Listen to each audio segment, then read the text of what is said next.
श्री परमात्मने नमः। श्रीमन्महागणाधिपतये नमः। कस्तूरी तिलकं ललाटपटले वक्षस्थले कौस्तुभं नासाग्रे वरमौक्तिकं करतले वेणुकरे कङ्कणं सर्वाङ्गे हरिचन्दनं सुललितं कंठे च मुक्तावली गोपस्त्री परिवेष्टितो विजयते गोपालचूडामणि अस्ति स्वस्तरुणीकराग्रविगलत् कल्पप्रसूनाप्लुतं वस्तुत्रस्तुतवेणुनादलहरी निर्वाण निर्व्याकुलं स्रस्तश्रस्तनिबद्धनि विविलसद् गोपी सहस्राव्रतं हस्तन्यस्तनतापवर्गमखिलो दारं किशोराकृति।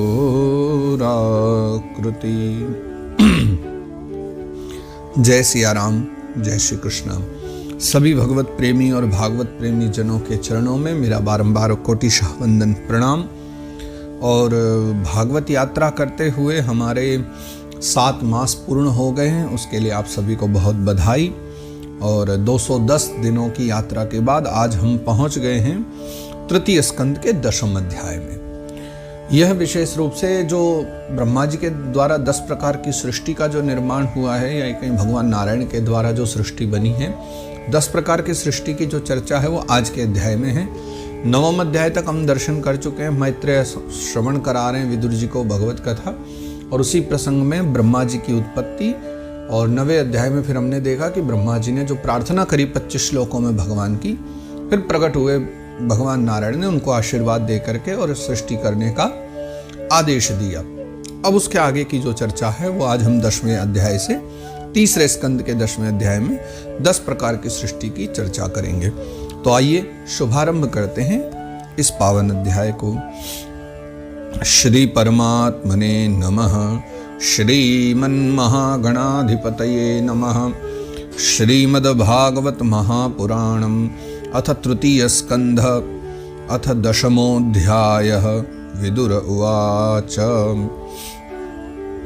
अंतर्हिते भगवती ब्रह्मालोक पितामहः प्रजा ससर्ज कतिधा दैहिकीर्मानसीर्विभुः। तो विदुर उवाच, अब फिर से जो है विदुर बाबा प्रश्न करते हैं मैत्रेय मुनि से कि अंतर्हिते भगवती, भगवती शब्द यहाँ प्रयोग किया है भगवान नारायण के लिए, है ना, कि भगवान नारायण अंतर्हिते यानी फिर से अंतर ध्यान हो गए, जो ब्रह्मा जी को कहना था वो सब कह करके। तो अंतर्हिते भगवती, भगवान के अंतर ध्यान हो जाने पर यानी चले जाने पर, ब्रह्मा लोक पितामह, जो लोक पितामह हमारे ब्रह्मा बाबा हैं, प्रजा ससर्ज कतिधा, उन्होंने कतिधा यानी कितने प्रकार की प्रजा सृष्टि, ससर्ज यानी बनाई, तो कितने प्रकार की जो है सृष्टि भगवान ब्रह्मा जी ने बनाई।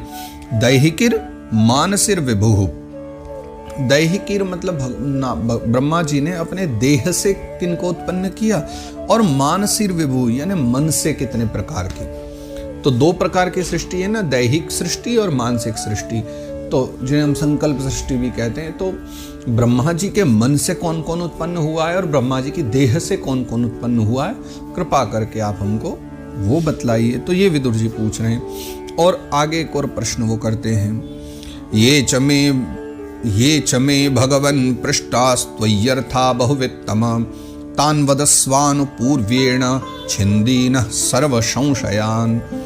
ये च मे भगवान पृष्टास्त्वय्यर्था बहुवित्तम।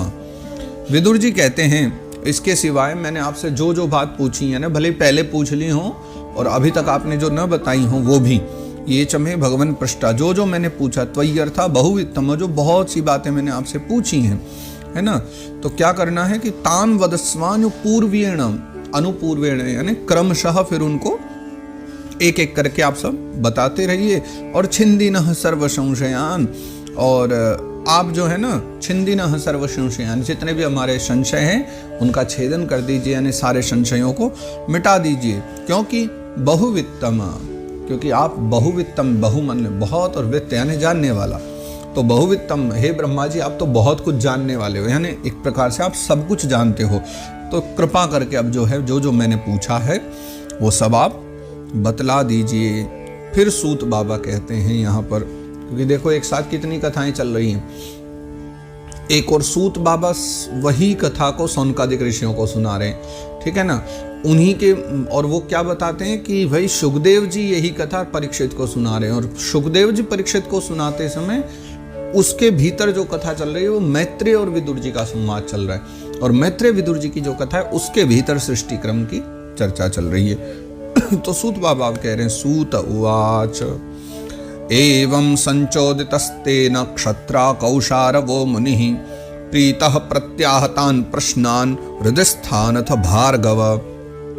फिर सूत बाबा कह रहे हैं कि एवं संचोदितस्तेन क्षत्रा कौशारवो मुनि, फिर वह जो मुनि है यानी मैत्रेय मुनि, उन्होंने क्या किया कि वो सारे प्रश्न सुने विदुर जी के, और विदुर जी ने जब प्रश्न किया तो वो सुन करके जो है ना बहुत प्रसन्न हो गए मैत्रेय मुनि, प्रीतः, और बड़े प्रसन्न होकर के प्रत्याहतान प्रश्नान हृदयस्थानथ भार्गव, और फिर जो है क्या करने लगे, प्रत्याहतान प्रश्नान, वो जितने भी प्रश्न विदुर जी ने पूछे मैत्रेय मुनि उनका उत्तर देने लगे। कैसे, हृदयस्थानथ भार्गव, भार्गव शब्द है यहाँ उनके लिए, मैत्रेय मुनि के लिए, कि वो भार्गव जी क्या करने लगे, हृदय स्थान थे, यानी उनके हृदय में वो जो प्रश्न विदुर जी ने पूछे वो एक एक करके उन सारे प्रश्नों का उत्तर देने लगे। और फिर मैत्रेय मुनि कह रहे हैं यहाँ, मैत्रेय उवाच, मैत्रेय मुनि कह रहे हैं, क्या कह रहे हैं श्लोक में समझिए, विरिंचोपि तथा चक्रे दिव्यम वर्षशतम तपः आत्मन्यात्मानमावेश्य यदाह भगवान जह। मैत्रेय ऋषि कह रहे हैं, विरिंचोपि तथा चक्रे दिव्यम वर्षशतम तपः। विरिंची, विरिंची नाम है भगवान ब्रह्मा जी का ही। तो जैसे जैसे भगवान नारायण ने कहा था ना दिव्यम वर्षशतम तपः, जैसे उन्होंने कहा था उनकी आज्ञा मान करके विरिंची यानी भगवान ब्रह्मा जी ने तप किया, लेकिन वो तप कितना लंबा था कि दिव्यम वर्षशतम तपः, दिव्य 100 वर्षों तक तप किया। देखिए जब जब कहीं भी भागवत जी में वर्ष शब्द का प्रयोग आए उसका मतलब है साल, जो हम लोग बोलते हैं 1 वर्ष 2 वर्ष, लेकिन अगर वर्ष के साथ दिव्य शब्द का प्रयोग हो तो समझ जाइए देवताओं वाला वर्ष है, हमारा वाला नहीं। तो देवताओं के में भेद क्या है कि हमारा जब 1 वर्ष बीतता है तब देवताओं का 1 दिन और रात बीतता है, यानी हमारी जो 6 महीने का जो समय है वो उनका 1 दिन होता है, और हमारे 6 महीने फिर बीतेंगे तो उनकी रात्रि। तो ऐसे हमारा 1 वर्ष पूरा दिन और रात 1 दिन बनता है देवताओं का। तो उस हिसाब से फिर पूरा उसको कैलकुलेट कीजिए कि फिर उनका जो पूरा एक वर्ष बीतेगा, 365 दिन भी हो, कम ज़्यादा भी हो जाएं, तिथियों के अनुसार गणना है देवताओं की, सूर्य चंद्र के अनुरूप, उसके हिसाब से जो उनके 100 वर्ष हैं यानी दिव्य 100 वर्ष। तो आप हिसाब लगा लीजिए हमारे हिसाब से कितने वर्ष बैठेंगे, 100 वर्ष को और गुणा करके उतने समय तक ब्रह्मा जी ने जो है तप किया। आत्मन्यात्मान आवेश्य, यानी भगवान श्री कृष्ण ने या भगवान नारायण ने जो भी स्वरूप आप उनको कहें जो समझा के गए हैं ब्रह्मा जी को, और जैसा जैसा उन्होंने कहा था तो उन्होंने अपने चित्त में भगवान जो है अपनी मूल आत्मा जो है नारायण आत्मन्यात्मान आवेश्य, अपने भीतर ही नारायण भगवान को अधिष्ठित करके उनका दर्शन करते हुए तप किया। यदाह भगवान अजह, यदाह यानी जैसा कहा था, किसने, भगवान अजह, जैसा भगवान अज ने कहा था। अज क्यों लिया यहाँ शब्द का नाम, अज माने अजन्मा, वह भगवान नारायण जो अजन्मा है, उन्होंने जैसा कहा था परब्रह्म ने वैसा वैसा ब्रह्मा बाबा करते हैं। तद्विलोक्याब्ज संभूतो वायुना यदधिष्ठितः पद्ममंभश्च तत्काल कृतवीर्येण कंपितम। ब्रह्मा जी क्या देखते हैं कि तद्विलोक्याम्बुज संभूतो, मतलब जहां वो बैठे हुए हैं कमलनाल पर, वायुना यदधिष्ठितः, देखो जिस कमल पर ब्रह्मा जी बैठे हैं, और एक तो वो कमल जिस पर बैठे ना, यद अधिष्ठितः यानी जिस कमल पर बैठे हैं, और अब्ज यानी एक वो जो नीचे का जल है, प्रलयकालीन जल है, वो क्या हो रहा है कि वायुना, हवा के द्वारा, जो प्रलयकालीन हवा चल रही है ना, उसके द्वारा क्या हो रहा है कि पद्ममंभश्च तत्कालकृत वीर्येण कंपितम। पद्ममंभश्च, पद्म यानी कमल और अंभ यानी जल, ये दोनों के दोनों क्या हो रहे हैं उस समय, वो जो भयंकर जल, जो भयंकर वायु बह रही है ना प्रलयकालीन, उसकी वजह से कंपितम यानी कांप रहे हैं। कमल भी कांप रहा है जिस पर ब्रह्मा जी बैठे हैं, और वो नीचे का जो जल है वो भी वायु उसको भी कपा रही है। तो भयंकर वायु के झरोखे चल रहे हैं, भयंकर तेज हवाएं चल रही हैं। तपसा येदमानेन विद्यया चात्म संस्थया विवृद्ध विज्ञान बलोन्यपाद्वायुम सहाम्भसा। तपसा येदमानेन, फिर ब्रह्मा जी ने क्या किया, एक तो 100 वर्ष तप किया था तो तप बल बढ़ गया उनका, तो तपसा येदमानेन, एक तो उनका तप बल बहुत बढ़ गया था, है ना, यानी प्रबल तपस्या हो गई। और विद्या चात्म संस्थया, फिर आत्मा में स्थित होने के कारण उनका आत्मज्ञान, विज्ञान भी बढ़ गया ब्रह्मा जी का। तो उन्होंने क्या करा कि विवृद्ध विज्ञान बल, उस विज्ञान बल के बढ़ जाने से न्यपाद वायु साहम्बसा, न्यपाद यानी उन्होंने सब का सब जो वायु बह रही थी, वो भयंकर वायु प्रलयकालीन, उसको पी लिया उन्होंने, सारी वायु को विज्ञान बल और आत्मज्ञान तप बल के द्वारा ब्रह्मा जी पी गए। कैसे, सहम्भसा, अम्ब यानी वो जल के साथ ही पी गए, वो जल भी कांप रहा था ना, तो सारा जल और वायु उसको ब्रह्मा जी पीने लग गए, अर्थात पी लिया उनको ब्रह्मा जी ने। तद्विलोक्य वियद्व्यापी पुष्करम यदधिष्ठितम अनेन लोकान प्राग्लीनान कल्पितास्मीत्य चिंतयत।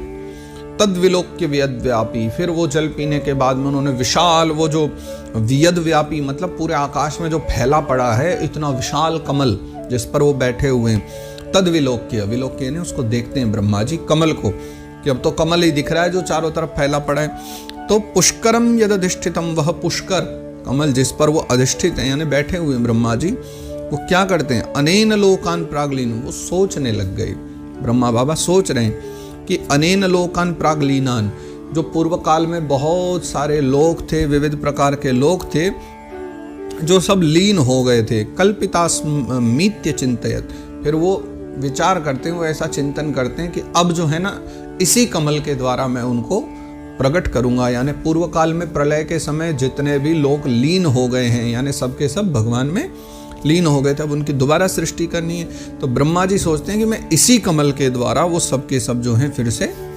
उत्पन्न करूंगा, फिर से सारे लोक बनाऊंगा। और फिर वो आगे क्या करते हैं, दर्शन कीजिए।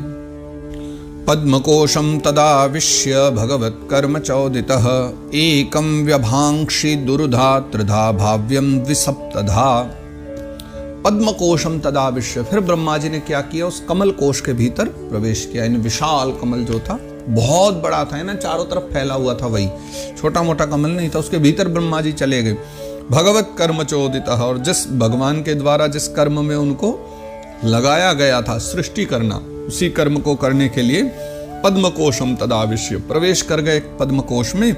और एकम व्यभांक्षी दुरुधा त्रिधा भाव्यम द्विसप्तधा। समझिए बात को, कितनी बड़ी बात कह रहे हैं, कितनी अच्छी बात कह रहे हैं कि वो कमल इतना विशाल है, इतना विशाल है कि भाव्यम द्विसप्तधा, द्विसप्तधा यानी 2 बार 7 यानी 14 करने को, तो वो इतना बड़ा कमल है कि उसमें से भाव्यम हो सकता है क्या, 14 भुवन बनाए जा सकते हैं, 14 लोक बनाए जा सकते हैं। लेकिन ब्रह्मा जी 14 लोक नहीं बनाते, उससे क्या करते हैं, उसके 3 भाग करते हैं। एकम व्यभांक्षी दुरुधा त्रिधा, 1 2 3 इस प्रकार से उसके 3 भाग कर देते हैं और उनके तीनों के नाम रख देते हैं भू, भुवः और स्वः। ऐसे 3 लोकों की कल्पना करके उस कमल कोश के 3 भाग करके वो 3 लोक बना सकते हैं। लेकिन वो इतना विशाल है कि उसके 14 भुवन बनाए जा सकते, तथापि वो 3 ही भुवन उससे बना देते हैं। और आगे श्रवण कीजिए, कितनी अद्भुत बात लिखते हैं। एतावान् जीवलोकस्य संस्था भेद समाहृतः धर्मस्य ह्यनिवृत्तस्य विपाकः परमेष्ठ्यशौ। इसके पश्चात में फिर आगे वो कहते हैं कि एतावान जीवलोक से, ये सारी बातें मैत्रेय मुनि कह रहे हैं कि फिर भू भू स्वः 3 भुवनों का निर्माण हो गया।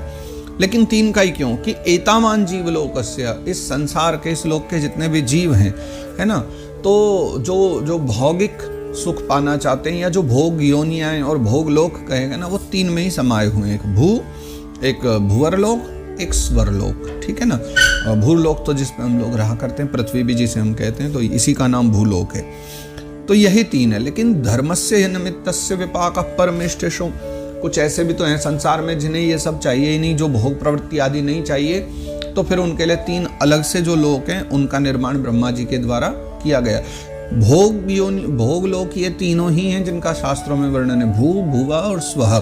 बाकी जो निष्काम कर्म वाले हैं जिन्हें इन भोगों की कामना नहीं, तो वो तो महलोक, जनलोक और तपलोक है ना। महलोक, महरलोक, तपलोक, जनलोक, ये जो तीन लोक है ना, और एक चौथा और है सत्यलोक जहां ब्रह्मा जी रहते हैं। तो सत्यलोक स्वरूप जो ब्रह्मलोक है, उस ब्रह्मलोक की प्राप्ति उनको होती है जो निष्काम कर्म वाले हैं। लेकिन बाकी के लिए भूलोक, भुवरलोक और स्वरलोक, इन तीनों का ही वर्णन किया जाता है। और इसी बीच में फिर विदुर जी के मन में एक बात उठती है और विदुर जी फिर उसी को आगे कहते हैं। विदुर उवाच यदाथ बहुरूपस्य हरेरद्भुत कर्मणः कालाख्यम लक्षणम ब्रह्मन् यथा वर्णयनः प्रभो।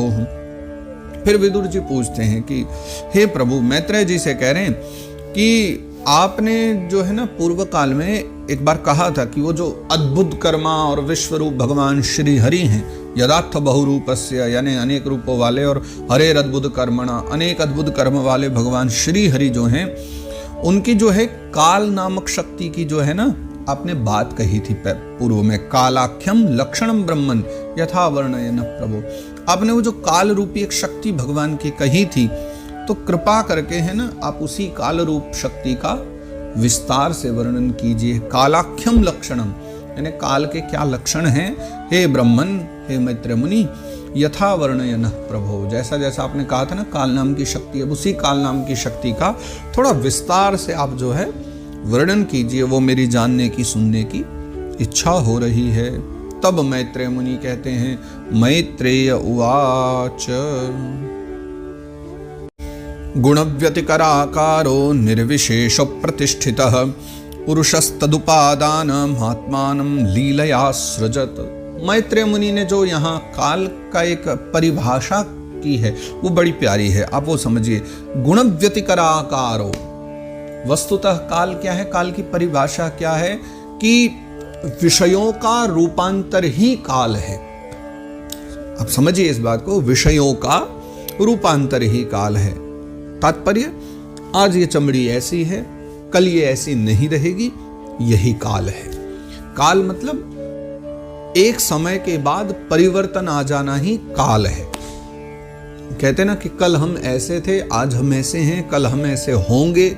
ये पूरे जीवन में, पूरी सृष्टि में, सारे भुवनों में, ब्रह्मांड में, है ना, सर्वत्र पूरे यूनिवर्स में सब जगह ये रूल लागू होता है। सब के सब काल के वशीभूत हैं। काल से बाहर कोई भी नहीं, काल को रोक कोई नहीं सकता। काल इस प्रकार चले जा रहे हैं। तो विषयों का रूपांतरण आज जो है कल वैसा नहीं रहेगा।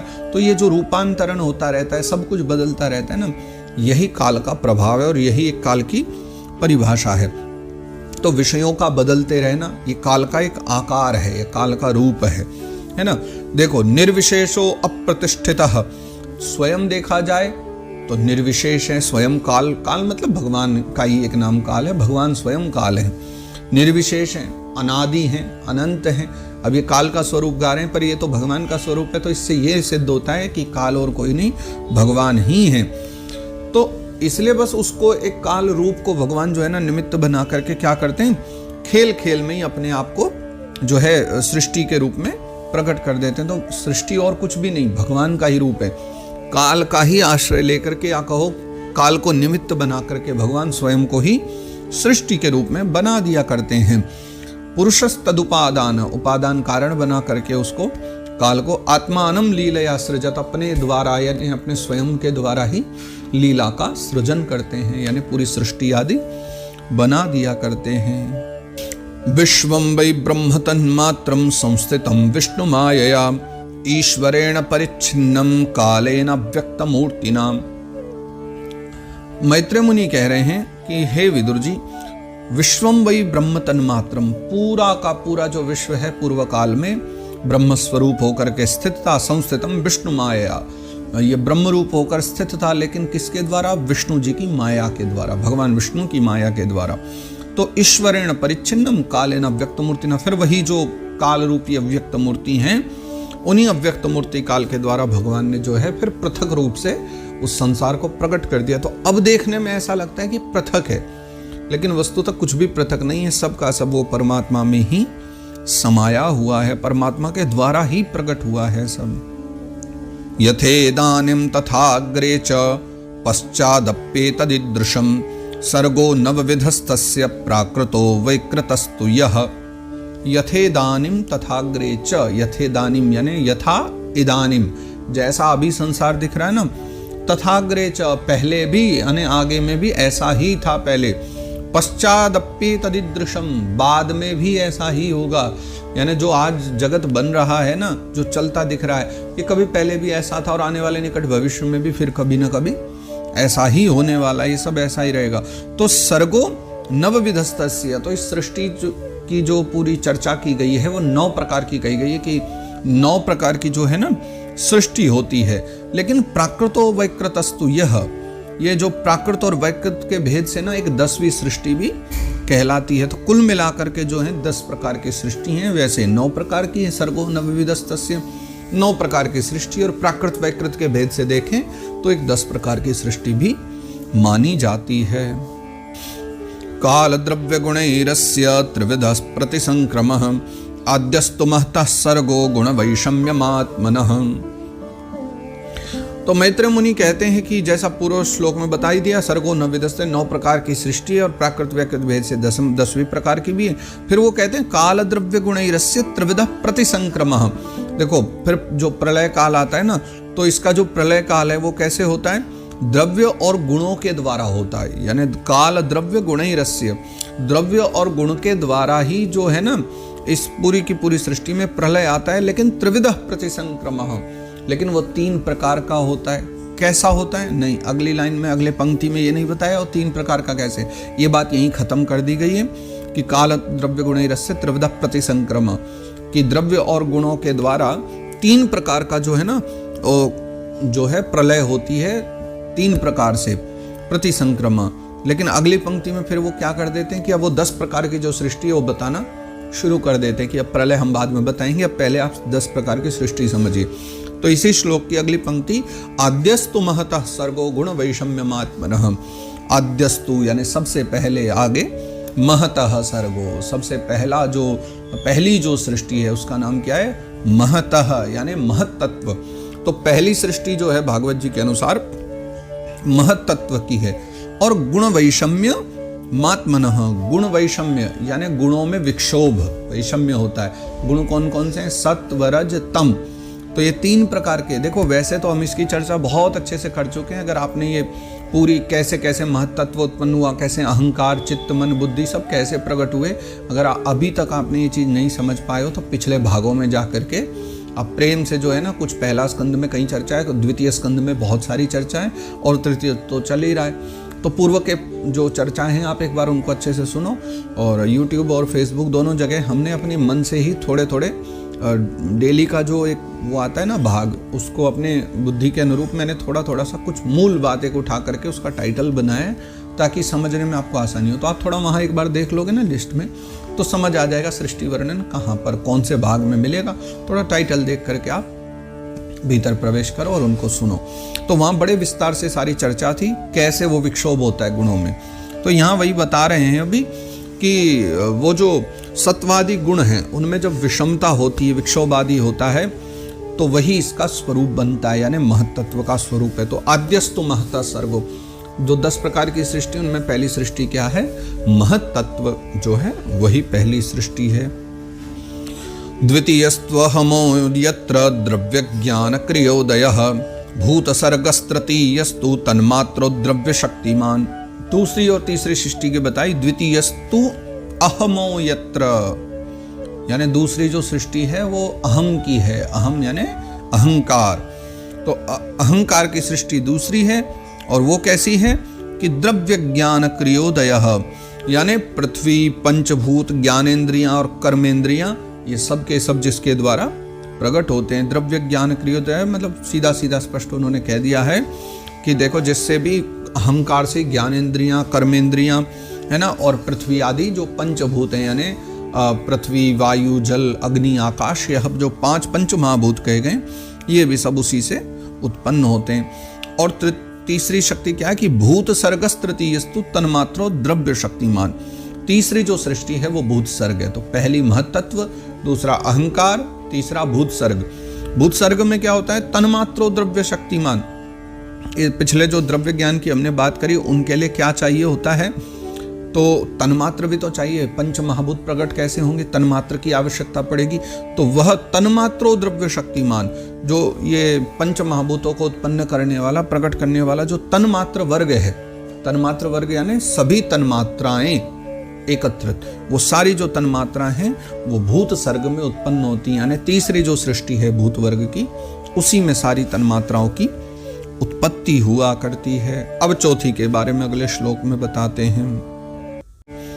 चतुर्थ इंद्रिय सर्गो यस्तु ज्ञान क्रियात्मकः वैकारिको देव सर्गः पंचमो यन्मयम् मनः।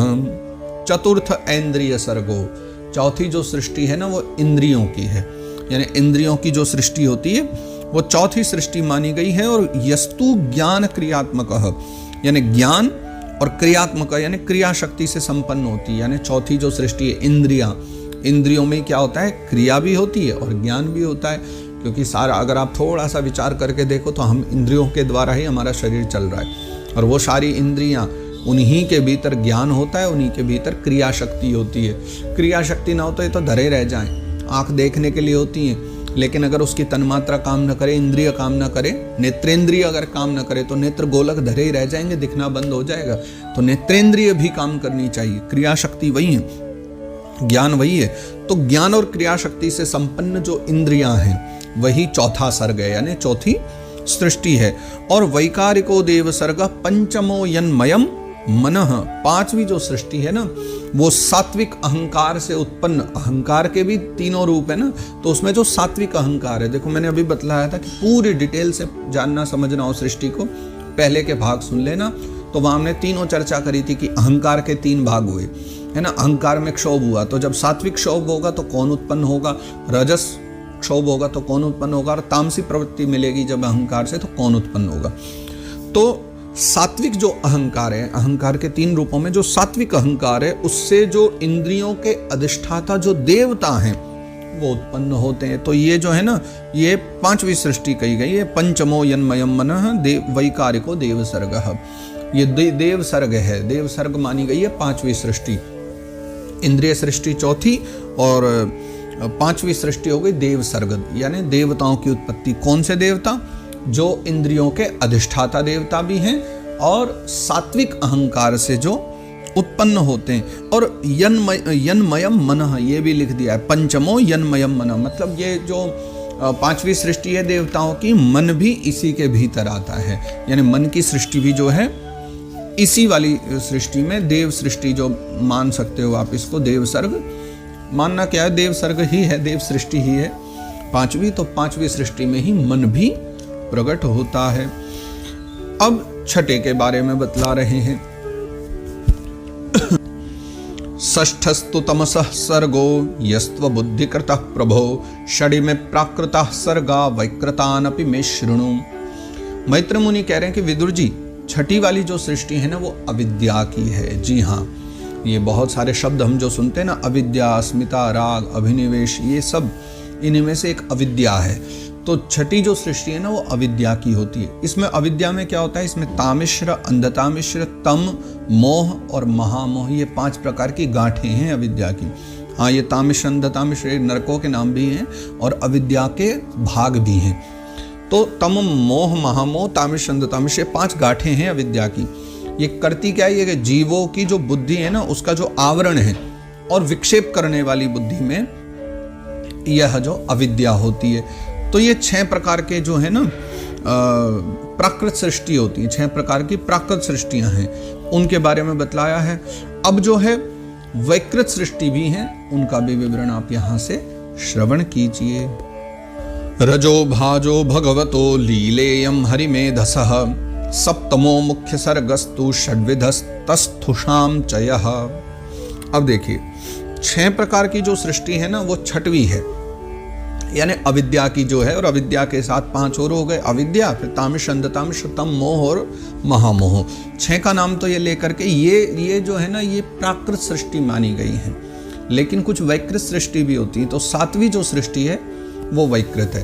तो अब इसमें लिखते हैं रजो भाजो भगवतो, रज को ग्रहण करके भगवतो यानी स्वयं भगवान, लीलेयम हरिमेधसः यानी लीला करते हैं, अर्थात अपने चिंतन करने वाले, भगवान का कोई चिंतन करे, भगवान को पूजन करे, है ना, जो भगवान के प्रेमी हैं, तो भगवान तो उन सबका दुख हर ही लिया करते हैं, हरिमेधसः। तो ये सारी लीला, लीलेयम हरिमेधसः, ये सारी लीला उन्हीं श्री हरि की है। वही क्या करते हैं, रजो भाजो भगवतो, वही जो है रजोगुण को ग्रहण करके ब्रह्मा रूप में सृष्टि का निर्माण करते हैं, जगत की रचना करते हैं, जगत प्रपंच को फैलाते हैं। तो कोई भी ये ना कहे कि भगवान नारायण पालन करते हैं, ब्रह्मा जी बनाते, एक ही हैं, एक ही रूप हैं। सैकड़ों बार, हजारों बार भागवत जी में बात आई है कि वही रुद्र रूप से संहार कर रहे हैं, वही विष्णु रूप से पालन कर रहे हैं, वही ब्रह्मा रूप से। तो भेदभाव की तो कोई बात बचती ही नहीं है। मैंने इसलिए कई बार कहा है कि भागवत पढ़िए, सारे भेदभाव समाप्त होंगे, पर ऊपर ऊपर से खाली सुन करके मत चले जाइए, भीतर इसमें प्रवेश कीजिए, डीपली थोड़ा जानकारी लीजिए। सैकड़ों बार, हजारों बार यहाँ वही एक ही बात समझाई जा रही है कि वो एक ही हैं, रूप धारण कर रहे हैं अलग अलग गुणों को लेकर। तो रजो भाजो भगवतो, रजोगुण का ग्रहण करके वही भगवान क्या करते हैं, लीलेयम हरिमेधसः, वही भगवान ब्रह्मा रूप में इस सृष्टि का जो है उत्पत्ति कारण बनते हैं, उत्पत्ति किया करते हैं। तो सप्तमो मुख्य सर्गस्तु, इससे पहले तो बोल दिया था कि प्राकृत जो सर्ग है वो उत्पन्न हुआ, और प्राकृत सर्ग में क्या हुआ था कि जो अविद्या आदि 6 जो है ना, जो प्राकृत सृष्टि है वो, लेकिन अब वाली मुख्य है। सप्तमो मुख्य सर्गस्तु षड्विदस्तस्थुषाम च यह, मैत्रेय मुनि कहते हैं 7वीं जो सृष्टि है यह एक बहुत मुख्य सर्ग है, और यह है वैकृत सृष्टि। पहली थी प्राकृत, अब हो रही है वैकृत। और ये कैसी है कि षड्विदस्तस्थुषाम च यह, ये 6 प्रकार की है ये 7वीं सृष्टि, 10 में से 7वीं सृष्टि है। इसका नाम है वैकृत सृष्टि, और ये होती कितने प्रकार की, षड्विदस। ये षड्विदः, ये 6 प्रकार की होती है। वो कौन सी होती है, वो अगले श्लोक में, आप इसको बड़े प्रेम से समझिए। वनस्पत्योषधिलता त्वक्सारा वीरुधोद्रुमाः उत्स्रोतसस्तमः प्राया अंतः स्पर्शा विशेषणः। अब मैत्रेय मुनि कह रहे हैं, देखिए 6 प्रकार की जो है हमने कही वो 7वीं सृष्टि है, वैकृत सृष्टि 6 प्रकार की। और वो 6 कौन कौन सी, वनस्पति, पहली है वनस्पति, वनस्पत्यौषधि लता, तो वनस्पति, औषधि, फिर लता, फिर उसके बाद आती है त्वक्सारा यानी त्वक्सार, त्वक्सारा, वीरुधो, फिर वीरुध, और द्रुमाः यानी द्रुम।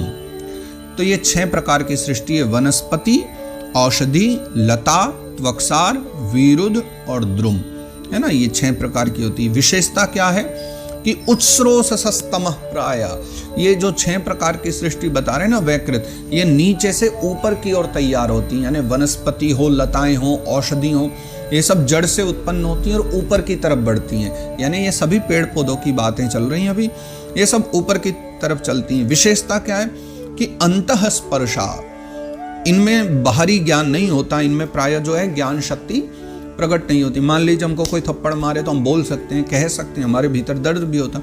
तो ये इनके भीतर जो है ना वृक्षों के बारे में, अब ये उन लोगों के लिए सावधानी से सुनिए मेरी बात को, जो कुछ लोग पूछा करते हैं ना कि पेड़ों में जान होती है कि नहीं, पेड़ अनुभव करते हैं कि, भागवत जी में इसका उत्तर है, ये लिखा हुआ है आगे कि उत्स्रोतसस्तमः, ये जाते नीचे से ऊपर की ओर हैं। अंतः स्पर्शा विशेषणा, 2 विशेषता इनके भीतर, कि इनको बाहरी ज्ञान क्रिया शक्ति इनमें नहीं होती, लेकिन अंतः स्पर्शा, ये स्पर्श का अनुभव कर सकते हैं। वनस्पति, औषधि, लता, वीरुध, द्रुम, त्वक्सार, ये 6 प्रकार की जो सृष्टि हैं ये सभी अंतस्पर्शा कहलाती हैं। यानी बाहर से अगर कोई पेड़ को स्पर्श कर रहा है ना, तो पेड़ उसका अनुभव कर सकता है, उसमें ज्ञान क्रिया शक्ति नहीं है, इसलिए वो नहीं कुछ कहेगा ना वैसा कुछ होगा, लेकिन वो स्पर्श का अनुभव करते हैं। वो जो पेड़ है, वनस्पति, औषधि, लता, वो सब अनुभव कर पाते हैं। और विशेषणः, यानी विशेषण मतलब इन सब के भीतर जो है ना, प्रत्येक में, चाहे औषधि हो, वनस्पति हो, लता हो, सबके भीतर विशेषण यानी कोई विशेष गुण होता है। जैसे जितनी भी लताएं हैं, कोई बुखार को उतारने वाली हो जाती है, कोई सर दर्द ठीक करने वाली हो, सबके भीतर एक औषधीय गुण भी होता है। इसलिए तो औषधि अलग लिखी हुई है, वनस्पति, औषधि, लता, त्वक्सार, वीरुद, द्रुम, सबके भीतर अपना अपना एक गुण है। लेकिन अच्छा गुण ये भी है कि वो सब स्पर्श का अनुभव कर पाते हैं। अब आगे एक बात समझते हैं। चलिए श्लोक अगला बाद में देखेंगे, पहले ये देखते हैं कि वस्तुतः ये है क्या। तो यहाँ इन्होंने ये गीता प्रेस गोरखपुर से जो भागवत जी आती है ना, इन्होंने नीचे ये थोड़ा थोड़ा कुछ तो प्राचीन प्रतियों के शब्द भी देते हैं और कुछ बातें और बता देते हैं जो मुझे बड़ी प्यारी लगती हैं। चलो इनको भी पढ़ लेते हैं। इसमें सभी का थोड़ा सा इन्होंने एक्सप्लेन किया है कि वस्तुतः ये होती क्या है। जैसे पहली होती है वनस्पति। तो वनस्पति किसे कहते हैं कि जो बिना मौर आए फलते हैं, है ना, यानी जिनमें मौर आने की आवश्यकता नहीं होती और उससे पहले ही वो फल जाया करते हैं। मौर मतलब आपने फल देखे होंगे, पहले उन पर फूल आते हैं, उसके बाद वो फल बनते हैं, वो तो सब वृक्ष अलग होते हैं। लेकिन वनस्पति कौन कौन से पेड़ों कहे जाते हैं, जैसे गूलर हो गया, जैसे बड़ का पेड़ हो गया, पीपल हो गया, इनमें मौर आने की आवश्यकता नहीं होती, बिना मौरों के ही ये सब के सब जो है फल जाया करते हैं, इनमें फल आ जाते हैं। तो गूलर, बड़, पीपल ये सब पेड़ वनस्पति कहलाते हैं। वनस्पति के बाद दूसरा होता है औषधि। औषधि की क्या परिभाषा है कि जो फलों के पक जाने पर नष्ट हो जाते हैं, ऐसे जो है उनको औषधि कहा गया है। जैसे फल आए और फल पक जाने पर, फल पक गए उसके बाद जो पेड़ ही नष्ट हो जाए, तो वो कौन कौन से, जैसे धान है, गेहूं है, चना है। आश्चर्य की बात नहीं है कि हमारे यहाँ औषधि इनको कहा जा रहा है। औषधि लोग समझते हैं खाली अन्य जो पेड़ हैं जिनसे दवाइयाँ बनती हैं वही है, ना भैया। वस्तुतः जो औषधि हैं वो तो गेहूं, चना को ही कहा गया है। वही जो नित्य आप खाया करते हो वही वास्तविकता में शरीर के लिए औषधि है। औषधि उन्हीं का नाम है। तो धान, गेहूं, चना ये सब औषधि कहे गए।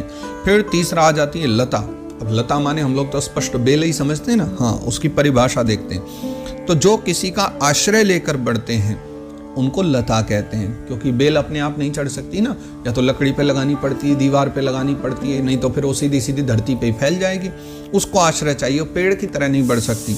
तो जैसे ब्राह्मी हो गई, गिलोय हो गई, है ना, और बहुत सारी, फिर चाहे कद्दू की लता हो, चाहे घिया की लता हो, लता माने बेल, तो ये सब किसी का आश्रय लेकर बढ़ते हैं, उनको लता कहते हैं। चौथी फिर क्या होती है, त्वक्सार। त्वक्सार की परिभाषा क्या है, जिनकी छाल बहुत कठोर होती है उन्हें त्वक्सार कहते हैं। देखो छाल कठोर वाली वस्तुएं क्या है, जैसे बांस का पेड़, और आ रहा है कुछ दिमाग में, आप विचार कीजिए।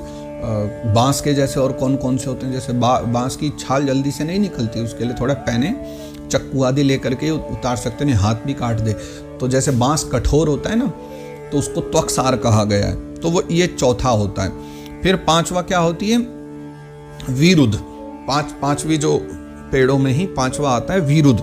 अब वीरुद की परिभाषा क्या है, जो लता पृथ्वी पर ही फैलती है किंतु कठोर होने से ऊपर की ओर नहीं चढ़ पाती, यानी ऊपर नहीं चढ़ पाती और नीचे नीचे रह जाती है। अब ऐसी कौन कौन सी है, जैसे खरबूजा होता है, जैसे तरबूज होता है। अब देखो भैया ये सब अपवाद रूप हैं। अपवाद मतलब हो सकता है कोई जबरदस्ती इनकी व्यवस्था बना करके इनको ऊपर भी चढ़ा दे, तो एक अलग बात है। लेकिन कुछ लताएं ऐसी होती हैं बड़ी हल्की होती हैं, जैसे ब्राह्मी, गिलोय वगैरह, है ना, ये तो सब हल्की रहेंगी हमेशा, तो ऊपर भी चढ़ जाएंगी। लेकिन खरबूजा, तरबूजा ये सब जो है ना थोड़ी मोटी होती हैं, तो इसलिए इनको जो है ना वीरुद कहा गया है।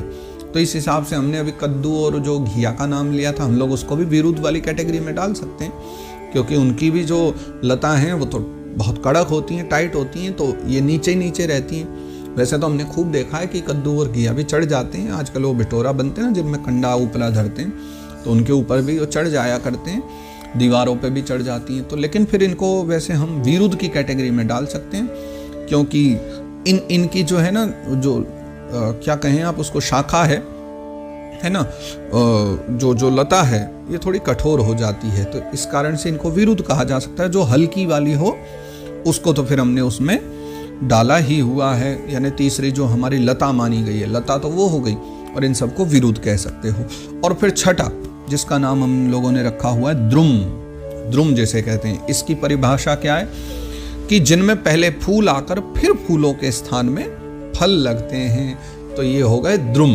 और ये तो हमारे सामने बहुत सारे हैं, जैसे आम हो गया, अमरूद हो गया, जामुन हो गए, ये सब जो फल हैं ये कैसे पकते हैं कि पहले फूल आएगा फिर फूलों के स्थान पर फल लग जाया करते हैं। तो ये द्रुम है, बड़े काम की वस्तु है ये भी, तो इसलिए सब लोग ध्यान रखिए कि ये 6 प्रकार के ब्रह्मा जी के द्वारा बनाई हुई ये जो सृष्टि है, और जिनके नाम है वनस्पति, औषधि, लता, विरुद्ध, द्रुम, त्वक्सार, और 6 के 6 में फर्क क्या होता है वो आज आपने सुन ही लिया होगा। अब चलो आगे बढ़ते हैं और अपने 20वें श्लोक की ओर चलते हैं कि उसमें भागवत जी में क्या लिखा है और मैत्रेय मुनि और आगे किस सृष्टि के बारे में बतला रहे हैं। तो आपको बड़ा आनंद आने वाला है आगे भागवत जी में सृष्टि कैसे कैसे उत्पन्न हुई। अभी तो आगे सब ये भी बताया जाएगा बालक का जन्म कैसे होता है, माँ के गर्भ में 9 मास तक बालक कैसे फलता फूलता है, कैसे उसकी प्रगति होती है, सब चर्चा भागवत जी में। बस आप बने रहिए, धीरे धीरे हम लोग सब श्रवण करेंगे। तो आगे मैत्रेय मुनि कह रहे हैं, कंक गृद्धवटश्येन भाष भल्लूक बर्हिणः हंस सारस चक्राह्व काको लूकादय खगाः। फिर कंक, कंक माने बगुला, फिर गृध्र, गृध्र कहते हैं गिद्ध को, फिर आता है वट, वट बोलते हैं हमारे यहाँ बटेर को, फिर आता है शेन, शेन नाम है बाज का, संस्कृत शब्द है। फिर आता है भास, भास, अब भास का हिंदी तो पता नहीं क्या है, पर भास भास ही होता है, कुछ होता है, ये भी एक पशु है ना। जो चीज़ हमें ना पता हो, आपको पता हो तो जरूर बताइएगा भास क्या होता है। फिर आता है भल्लूक, भल्लूक माने भालू। फिर आता है बर्हिणः, बरही, बरही माने नाम याद है आपको, भागवत जी में बरही शब्द का बहुत बार प्रयोग हुआ है। बर्हिणः, बरही माने मोर। बरहा पीड़म नटवर वपुः कर्णयोग कर्णिकान, बहुत प्यारा शब्द है ना। बरहा पीड़ाभिरामम मृगमद तिलकम कुंडलाक्रांत गंडम। ठाकुर जी का जहाँ जहाँ भी श्रृंगार का वर्णन है बरही शब्द बहुत मिलेगा। बरही यानी मोर पंख लगाए हुए, तो बरहिणः यानी मोर पंख वाले, वही मोर। हंस, हंस तो सब जानते हैं। सारस, सारस को भी आप जानते हो। चक्र, चक्र नाम है चकवे का, चकवा चकवी की कथाएं कहानियां बहुत सुनी होंगी ना, वही चक्र है ना। और उसके पश्चात फिर आता है काक, काक माने चक्राऊ हो गया, फिर काक, काक यानी कौआ। और उसके बाद आता है उलूक, उलूकादयः, उलूकादयः यानी माने उलूक आदि, यानी उल्लू आदि, उड़ने वाले जो जीव है ये सभी जो है ना खगाह, इनको खग कहा गया है। यानी अब जितने भी नाम लिए ना, कंक गृद्ध वट शेन भास भल्लूक बरही हंस सारस चक्र और काक उलूक, ये सब के सब खग माने गए। खग माने पक्षी, तो ये सब पक्षियों की श्रेणी में आते हैं। तो यहां तक साहब ये तिर्यक योनियों की चर्चा थी। ये हम 8वें की चर्चा कर रहे थे ना शायद, हाँ, सप्तमो मुख्य सर्गस्तु, तो 7वां जो है वो मुख्य सर्ग था जिसमें प्राकृत सृष्टि थी, जिसमें हमारी पेड़ पौधे सब आ गए। उसके बाद 8वां सर्ग आया तो तिरश्चामष्टमा सर्ग, तो तिर्यक योनियां थी, ये सब अष्टम सर्ग में आई, जिनमें सारे पशु और पक्षी आ गए हैं। 4 श्लोकों में वो सारे उनके नाम आ गए। अब आते हैं 9वीं सृष्टि पे। 9वीं जो सृष्टि है वो क्या है, अब उसको दर्शन करते हैं। अर्वाक्षरोतस्तु नवमः क्षत्तरे कविदोन्द्रणाम रजोधिका कर्म परा दुखे च सुखमानिनः। अब मैत्रेय मुनि वर्णन कर रहे हैं, तो वैसे मूलतः शब्द तो ये वेद व्यास जी के, तो सुखदेव जी परीक्षित को बता रहे हैं, विदुर जी मैत्रेय जी से सुन रहे हैं, और सौनकादिक मुनिसूत जी से सुन रहे हैं। क्या बता रहे हैं कि अर्वाक्षरोतस्तु नवमः। अब ये जो 9वीं सृष्टि है ये किसकी है, मेरी और आपकी, यानी ये मनुष्यों की सृष्टि है। 9वीं सृष्टि में मानव प्रकट हुए हैं। क्षत्तरे कवि अर्वाक्षरोतस्तु, लेकिन ये मनुष्य कैसे हैं, अर्वाक्षरोत हैं, अर्थात इनका जो है, इनकी सृष्टि एक ही प्रकार की है। तिर्यक योनियां भी कितने प्रकार की हो गई, फिर वो प्राकृत भी कई प्रकार की हो गई, लेकिन मानव योनि एक ही प्रकार की है। और कैसे हैं कि अर्वाक्षरोतस्तु, इनके आहार का प्रवाह जो है, यानी मुख जो है वो ऊपर से नीचे की ओर होता है। जैसे वृक्ष हैं वो नीचे से ऊपर की ओर बढ़ते हैं, लेकिन मानव का जो आहार आदि का है वो ऊपर से नीचे की ओर होता है। वृक्ष भी है, देखो नीचे से भोजन लेते हैं, जल भी, माटी भी, जो भी उनको लेना है नीचे से ऊपर की ओर जाता है। मानव का ऊपर से नीचे की ओर होता है, इसलिए इनको अर्वाक्षरोत कहा गया है। उसके पश्चात कुछ इनकी अच्छी बुरी बातें भी बता दी गई हैं कि मनुष्य जो है ना रजोधिकाः, यानी रजोगुण परायण होते हैं। गुण तो तीनों होते हैं मानवों में, लेकिन समस्या ये कि मूलतः ये रजोगुण प्रधान है। और कर्म पराह, कर्म परायण होते हैं, यानी कुछ न कुछ करने में लगे रहने वाले होते हैं। दुखे च सुखमानिनः, ये मुझे लगता है ब्रह्मा जी तो यहाँ पर मैत्रेय मुनि मानो मजाक कर रहे हैं विदुर जी के सामने, कह रहे हैं दुखे च सुख मानी न, यानी ये मानव ऐसा होता है कि जो दुख रूप विषय हैं उन्हीं में सुख मानने वाले होते हैं, यानी विषयों को पा करके लोग खुश हो जाते हैं कि आहा आनंद आ गए, लेकिन वस्तुतः विषय तो दुख देने वाले होते हैं, उनमें इन लोगों को मजा आता है, उनमें इनको सुख मिलता है, ऐसे व्यक्ति होते हैं। इसके आगे फिर वो कहते हैं वैकृतास्त्रय एवैते देव सर्गश्च सत्तम वैकारिकस्तु यः प्रोक्त कौमारस्तु भयात्मकः। तो स्थावर हो गए, पशु पक्षी हो गए और मनुष्य, ये 3 प्रकार की जो सृष्टियां हैं, और आगे कहा जाने वाला जो देव सर्ग यानी वैकृत सृष्टि है, और जो महत्त्ववादी रूप जो हैं वैकारिक देव सर्ग है, उनकी गणना पहले जो प्राकृत सृष्टियों में की जा चुकी ना, और इनके अतिरिक्त जो सनत कुमार आदि जो ऋषियों का जो कौमार सर्ग है वह प्राकृत और वैकृत दोनों ही प्रकार के कहे गए हैं, दोनों प्रकार की सृष्टि में ही वो आते हैं। देव सर्गश्चाष्टविधो विबुधः पितरे सुराः गंधर्वाप्सरसः सिद्धा यक्ष रक्षांसि चारणाः। देखिए तो 9 प्रकार की सृष्टि अब तक बता चुके हैं मानवों तक की, अब 10वीं सृष्टि बता रहे हैं जो प्राकृत और वैकृत भेद से 2 प्रकार की है। तो उसमें अब कौन कौन बचे हैं वो सब 10वें सर्ग में आ गए हैं। कौन सा है? इनका नाम है देव सर्ग, है ना। अब ये है देव सर्ग की पूर्व में चर्चा आ चुकी है, लेकिन वो जो रह गए उन सब की भी यहाँ नाम ले लेते हैं कि एक तो वो हो गए देव सर्ग यानी देवता। कौन से देवता? इंद्रियों के अधिष्ठाता के रूप में जो देवता थे वो तो प्राकृत सृष्टि थी। अब एक वैकृत सृष्टि, प्राकृत वैकृत में भेद क्या? प्राकृत यानी जो न दिखें लेकिन उनका कार्य चल रहा हो, जैसे हमारी इंद्रियां हैं। अभी नेत्रों को ही ले लीजिए, हमारी आंखें नेत्र गोलक हैं, तो एक प्रकार से नेत्र जो हमको दिख पा रहे हैं, यानी आप सामने खड़े होकर मेरे आंखों को देखो तो जो नेत्र गोलक आपको दिख रहे हैं ये है वैकृत सृष्टि, है ना, वैकारिक सृष्टि। और उसके भीतर जो इंद्रियां जो इस आंखों को चला रही हैं, आंखों को देखने की शक्ति दे रही हैं, जो नेत्रेंद्रिय है ना, जो सूर्य देवता की सामर्थ्य है, सूर्य का प्रकाश जो है, जो भीतर बैठे सूर्य देवता जो उसको चलायमान करें, जो इंद्रिय है जिसको आप नहीं देख पा रहे हो, वो प्राकृत सृष्टि है। तो एक तो महादेव सर्ग की पहले चर्चा आ गई थी कि इंद्रियों के अधिष्ठाता देव प्रकट हो गए, लेकिन वो प्राकृत सृष्टि। अब वैकृत सृष्टि जो देव सर्ग की है वो 10वीं सृष्टि है, और उसमें कौन कौन आते हैं वो 2 श्लोकों में चर्चा है। तो पहले 27वें श्लोक में लिख देते हैं देवता, पितर, असुर, गंधर्व, अप्सराएं, यक्ष, राक्षस, सिद्ध, चारण, ये सब के सब भी इसी में आते हैं। और एक और अगले श्लोक में 28वें में बाकी नाम बताते हैं। भूत प्रेत पिशाचाश्च विद्याध्रः किन्नरादयः दशैते विदुराख्याता सर्गास्ते विश्वसृकृताः।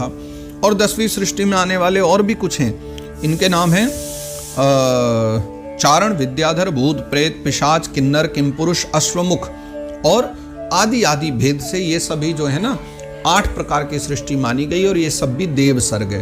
तो पहले जो देव सर्ग था वो प्राकृत सृष्टि, अब जो देव सर्ग है ये वैकृत सृष्टि है, और ये वाली जो वैकृत सृष्टि है यही 10वीं सृष्टि मानी गई है। यानी जो 10वीं सृष्टि है ये सब इसी में आ जाते हैं, सारे देवता, किम पुरुष, है ना, यक्ष, राक्षस, किन्नर, गंधर्व, सब अप्सरा आदि सब के सब इसी सृष्टि में आ जाया करते हैं। अब इसके आगे फिर मैत्रेय मुनि कह रहे हैं अतः परम प्रवक्ष्यामि वंशान मन्वन्तराणि च एवं रजप्लुतः स्रष्टा कल्पादिश्वात्म भूर्हरिः सृजत्यमोघ संकल्प आत्मैवात्मानमात्मना। मैत्रेय मुनि कहते हैं अतः परम प्रवक्ष्यामि, अब जो है मैं आगे वर्णन करूंगा। क्या बोले? पहले तो अब तुमने 10 प्रकार की जो सृष्टि थी मैंने विस्तार से इस पूरे अध्याय में वही चर्चा करी है, 10 प्रकार की सृष्टि, लेकिन अब मैं क्या करूंगा? अतः परम प्रवक्ष्यामि वंशान मन्वन्तराणि च, अब मैं जो है ना वंश वर्णन करूंगा, और मन्वन्तराणि च, मनवंतरों का वर्णन करूंगा। मनवंतर और काल विभाग क्या होते हैं, कैसे होते हैं, उनके बारे में चर्चा करूंगा। तो एवं रजः प्लुतः स्रष्टा कल्पादिश्वात्म भूर्हरि, देखो इस प्रकार सृष्टि करने वाले जो सत्य संकल्प भगवान हरि है ना, वो ब्रह्मा के रूप से प्रत्येक कल्प के आदि में रजोगुण से व्याप्त होकर स्वयं ही जगत के रूप में अपनी रचना कर देते हैं। आत्मैवात्मान आत्मना, यानी ये और कुछ भी नहीं, जो कुछ जगत प्रपंच आपको दिख रहा है ना, ये है क्या? मैत्रेय मुनि कहते हैं कि अपनी इच्छा से ही भगवान बार बार प्रत्येक बार ब्रह्मा रूप में आकर के जब कल्प का आरंभ होता है ना, तो अपने आप ही ब्रह्मा बन के आते हैं और अपनी इच्छा से ही अपने द्वारा ही सारी सृष्टि का निर्माण कर देते हैं। और इतना कह करके मैत्रेय मुनि ने यहाँ पर एक छोटा सा विश्राम लिया, अर्थात यह जो 10वां अध्याय है यहाँ पर विश्राम हो जाता है। मुझे पूरा पता है आप लोगों को आज की चर्चा में बहुत आनंद आया होगा, क्योंकि मुझे बहुत आनंद आ रहा है पूरी सृष्टि के विषय में जान करके, 10 प्रकार की सृष्टि के बारे में पढ़ करके। अब कल करेंगे हम मनवंतर आदि जो काल हैं उनकी चर्चा। तो देखो भैया, अगर काल की चर्चा सुननी हो समय के बारे में, जैसे हम ये सेकंड और घंटे मिनट की जो बात करते हैं ना, सेकंड और मिनट, तो सेकंड भी बहुत दूर की बात है।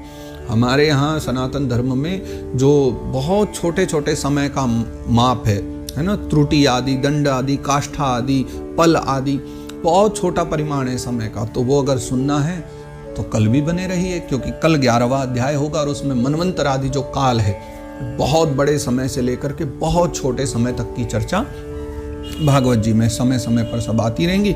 कल मनवंतर आदि काल विभाग का वर्णन चालू हो जाएगा 11वें अध्याय में, कल उसको सुनेंगे। तो आज के सत्र को हम यहाँ विश्राम करते हैं। जय जय श्रीमद् भागवते महापुराणे पारमनिशाम संहितायाम तृतीय स्कंदे 10मोऽध्यायः। तो इस प्रकार परमहंसों की संहिता श्रीमद् भागवत जी में, श्रीमद् भागवत महापुराण में तृतीय स्कंद में यह 10वां अध्याय यहाँ विश्राम होता है। श्री कृष्णार्पणमस्तु, श्री कृष्णार्पणमस्तु, श्री कृष्णार्पणमस्तु। श्री गोवर्धननाथ की जय।